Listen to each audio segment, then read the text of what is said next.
Bueno, lo habíamos anunciado, está con nosotros Daniel Abad. ¿Cómo viste que resolvió el gobierno la corrida y, las LEVACs? Creo que lo resolvió bien a última hora.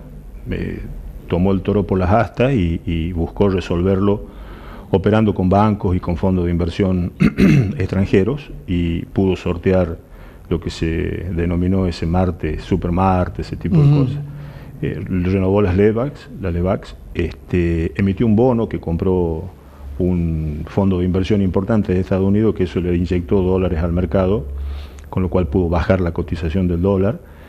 Fue sorpresivo y exitoso, ¿no? Eso.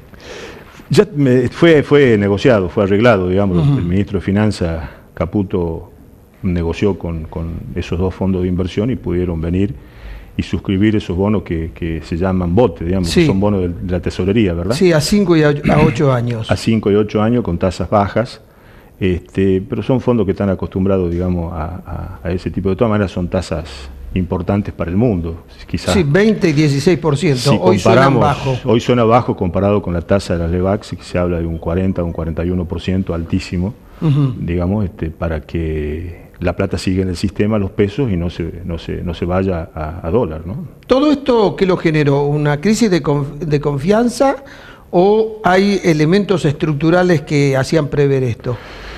Es una suma de todo, es una suma de todo. Se está fortaleciendo el dólar en el mundo, Estados Unidos está subiendo la tasa, está alrededor del 3% a 10 años. Eso es como una aspiradora, digamos, de dólares hacia Estados Unidos de los países emergentes.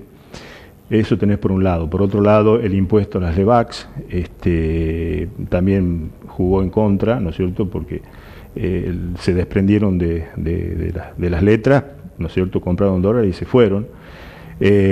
No hay restricción, Argentina no tiene restricciones a los capitales especulativos golondrina, ¿viste?, que podás permanecer 6 meses, un año, que tengas obligación, no, te vas cuando vos querés. Contribuyó todo eso, contribuyó el hecho de que de repente hay una discusión política en el medio por tarifas y todo ese tipo de cosas. Bueno, el déficit fiscal es una suma de cosas que de repente disparan una situación y se torna tan dinámico que una cosa lleva a la otra. Sí, hace 8 años escribiste este libro que se llama Entendiendo la Economía. Cuando uno lo lee al libro, termina de leerlo y compara con la situación, el libro me dice que aún habiendo superado esta crisis, los indicadores económicos te dicen que la Argentina está en una situación complicada, porque vos hablas muy bien del problema de los déficits fiscal permanentes, hablas del problema de los déficits de la balanza de pago, y si hay déficit de la balanza comercial aún más, que es las 3 cosas que la Argentina está amontonando, ¿no? Sí, lamentablemente después de 8 años, cuando vos lo lees, es como tiene una actualidad extraordinaria. Es como si hubiera sido escrito hace 6 meses, sí, ¿no es cierto?, o hace 2 meses.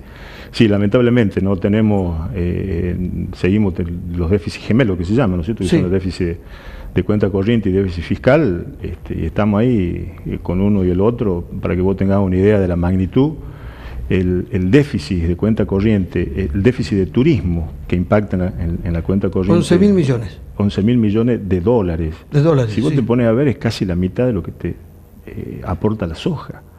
Es realmente muy importante. Bueno, eso le demostraba al gobierno, es una señal que el gobierno no la vio con claridad, demostraba que el dólar estaba barato. Que el dólar estaba barato, que no tenés restricción para viajar al exterior, ¿verdad? Y todo ese tipo de cosas. Pero, a ver, si vos tenés holgura desde el punto de vista de la balanza comercial o, digamos, vía exportaciones, y te ingresan los dólares, no hay problema que vos, digamos, facilites el turismo internacional. El problema es que no tenés, estamos hablando de déficit, estamos hablando de que te faltan 11.000 millones de dólares, claro, en el turismo. Y es un tema que es preocupante, porque vos decís, ¿cómo? El turismo no te genera nada. Lo que sí te generaría es los dólares genuinos, que por otra parte el gobierno permitió que se liquiden afuera.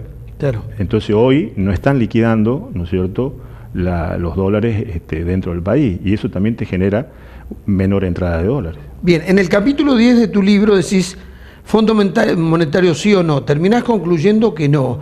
Ahora, el gobierno hoy te diría, mire, Daniel Abad, gracias al fondo y gracias a este bono no necesitamos ir a buscar financiamientos por los próximos 2 años, ni el 2018 ni en el 2019. Veamos. ¿Cambia tu opinión? No, veamos, porque, a ver, El fondo, cuando nació por allá por la década del 40 del siglo pasado, 1947, que nació el Banco Mundial, Fondo Monetario Internacional, nació como una cuestión que tenía que ver con la balanza de pago y mantener un equilibrio entre las distintas monedas. Después de a poquito, con la crisis del petróleo y todo ese tipo de cosas, se fue metiendo ya en los problemas más estructurales de los países hasta llegar la década del 90 con privatizaciones, reformas estructurales y todo ese tipo de cosas. Los condicionamientos del fondo son bastante complicados, en el sentido que se te meten en tu economía. Sí. Entonces, primero, no sabemos cuánta plata va a pedir Argentina. Se manejan cifras, 30.000 millones, 20.000, 40.000 millones de dólares. No sabemos cuánto es. Primero. Segundo, no sabemos qué condicionamiento va a poner el fondo.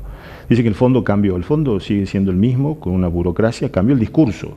Sí. Pero nadie te presta gratis, máximo cuando vos tenés algunos desequilibrios, como el déficit fiscal, que todavía son importantes, como en el caso nuestro de Argentina. Así que no sabemos cuáles son los condicionamientos. Yo coincido con vos, esto va a ser una prueba. A ver, el fondo dice, nos arrepentimos de los errores cometidos. ¿Te acordás? En Asia los países tenían problemas, se metió el fondo y lo llevó a una crisis. En realidad, por meterse en la economía. Y no vio la crisis del 2007-2008 prime de Estados Unidos. Tampoco la vio. Tampoco lo vio. Y la otra cosa que dicen que en realidad ahora el fondo es diferente. Pero veamos a ver qué condiciones pone Argentina. Porque, como vos decís, el problema es que cuando viene el fondo, vos tenés una economía chica y te pone un plan de ajuste que te la achica más. Entonces, a ver, las posibilidades de pago se reducen y te agrava la situación. Eso fue lo que pasó históricamente. Argentina llegó a firmar, si mal no recuerdo, entre 26 o 27 acuerdos con el Fondo Monetario Internacional desde que empezó a pedir crédito en los últimos 60, 70 años. Y es una cuestión, por eso, para no adelantarnos, no hacer juicio de valores anticipados. Me parece que hay que ver cuáles son los condicionamientos y a partir de eso ver cuál va a ser la política económica que va a tener el gobierno de acá en adelante. Bueno, pasada esta crisis de nervios, la corrida deja una marca indeleble a Macri, no la vio venir, primero. Se van a tomar otras precauciones hacia adelante. ¿Cómo crees que esto sigue? A ver, el dólar va a estar oscilando en los 25 pesos, que además el fondo le dijo, no le vamos a dar dinero para que lo liquiden un dólar a 23 pesos, porque les parecía barato. Bien, se puede situar. Y después esto que te digo que tomó previsiones sobre el tema del financiamiento y van a negociar el próximo presupuesto con la oposición, para lo cual evidentemente va a tener tal vez una mayor razonabilidad de la que tenía antes, porque la tenían que corregir a las pautas. Eso está bien. Lo que acá, digamos, lo que te queda pendiente en lo inmediato y que se va a ver, porque no impactó en el índice de abril, vamos a ver la inflación cómo reacciona. Vos sabés que Argentina es dólar dependiente en cuanto a la formación de precios, porque nosotros exportamos alimentos, no como Chile que exporta cobre, ¿verdad? Y no le mueve la canasta básica. Nosotros exportamos lo que consumimos. Nosotros exportamos lo que consumimos. El que vende afuera quiere tener el mismo precio adentro, la inflación es inevitable. Vamos a ver cuánto es esa inflación. Que eso va a afectar directamente muchas cosas, por ejemplo, el bolsillo, las paritarias, negociaciones de nuevo. Y además te afecta una cosa que es muy importante. Argentina, el 70% del PBI es consumo. Entonces, si te afecta el consumo, vas a tener menos actividad económica. Tener menos actividad económica, tener menos recaudación tributaria, te impacta en el déficit fiscal de nuevo. Entonces, es un círculo vicioso que hasta ahora no han explicitado cómo lo van a resolver. Si es por el lado del ajuste del gasto, es muy complicado, porque se va a ajustar solo a la pérdida del poder adquisitivo del salario real, de alguna manera te hace consumir menos y te hace que vos recaudes menos impuestos. Ahora, me parece que o estimulás el consumo, las inversiones, está visto que la lluvia nunca vino.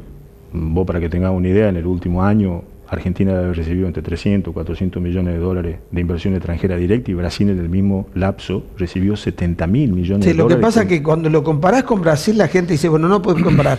Vayamos a otros países.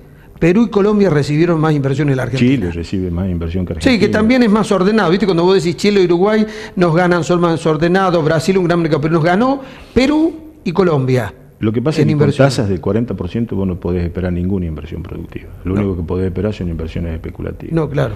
Y después te quedan las exportaciones. O sea que tengas la bendición de que te salte de nuevo el precio de la soja al doble, ¿no es cierto? Y vos podás recaudar por ese lado, pero habría que liquidar los dólares adentro. No está explícito cuál va a ser el programa de gobierno de acá en adelante, como para no tan solo pasar la coyuntura de la inflación y esta corrida cambiaria, sino cómo se va a encarar de acá en adelante con un programa económico y decir, bueno, muy bien, ¿cuál va a ser el motor de la economía? Porque está visto que la inversión no fue el motor de la economía, entonces van a tener que cambiar algunos ejes, todavía no están explicitados, así que no sabemos. Sí, yo coincido con vos que después de esta crisis, la economía gira sobre otro eje y que vamos a números que tal vez no teníamos previsto. La inflación va a ser más alta, el nivel de actividad va a caer, el poder adquisitivo va a caer. Seguramente los indicadores sociales se les van a aumentar, le van a cambiar, va a haber un poco más de pobreza y un poco más de indigencia y trabajo informal a fin de año. O sea, es difícil que esto no se dé, que van a ser las consecuencias de esto que acaba de terminar, ¿no? Esperemos que la política económica la reformule el gobierno. Yo soy un crítico, en el buen sentido de la palabra, de que vos tenés que tener un ministro de Economía, pero no porque sean importantes o sea muy importante lo que entendemos de número o ese tipo de cosas, sino que vos tenés que manejar el conjunto de las variables, ¿verdad? Como para saber que si tocas acá tarifa, tocas este otro lado, por ejemplo, un gran ajuste va a ser la obra pública, es lo único que le queda para hacer ajuste, ¿verdad? Entonces, si el Fondo Monetario te va a marcar la política económica que adelante, es una historia. Si vos concentrás la decisión económica, digamos, y la coordinás en la cabeza de alguien, puede manejar las variables y replantear de nuevo digamos, la economía. Vos no podés ir a una batalla con 5 generales, uno va para la izquierda, otro va para la derecha, otro va para arriba, no, tenés que tener uno que conduzca y que tenga la visión del conjunto de toda la economía como para poder decir, bueno, muy bien, vamos por este lado, pero sabemos que vamos a tener este costo. Bien, Daniel, muchas gracias. No, gracias a vos. Ya volvemos.